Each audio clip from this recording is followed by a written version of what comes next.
to establish and to awaken the internal.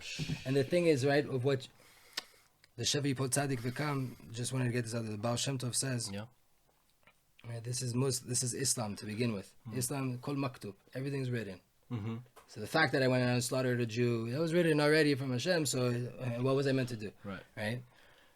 Baal Shem Tov says if it happened, Hashem wanted it to happen. But it was a sin, it was this, it was that. Yeah, that's what I was going to say, too. At the end, it was all God. If it happened, it was God. So I did something wrong. I have to do tshuva. Hashem also wants you to do tshuva. He gave you the Torah. But in the Torah, people mess up. And in the Torah, it's written that things happen. So what? Why was it in the Torah? The Torah is the divine work of Hashem. Right. Well, there's a lesson to be learned there. So once it happened, so Hashem wanted me to look at that girl, and that makes no sense. And in a way, that's what actually even is more dangerous, is like not just the sin itself, like the sin itself, okay, happened, you can move on to tshuva for that, but like the depression of that, like, like the sadness that, and it's like, it's the opposite of humility. It's like actually arrogance and ego, like, oh, it's me who did the sin, it's not just God, like you're still in that katnut.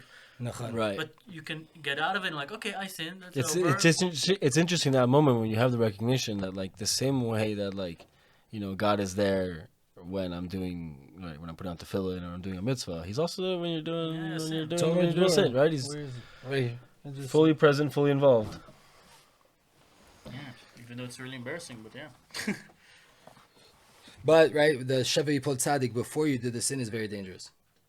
So the Rambam says you're not allowed to do a sin and say I'll do tshuva. Right. So right. You might not be able to do tshuva. Right. A person could die in a second and they're not going to do tshuva. So leading up to the sin, there's no Who's the rabbi who said it's like I don't know if this is in the Gemara. I'm not sure the source when it says like you're supposed to do tshuva before you die, and he's like, wait, but rabbi, how am I going to know when I'm going to die? He's like, do tshuva every day.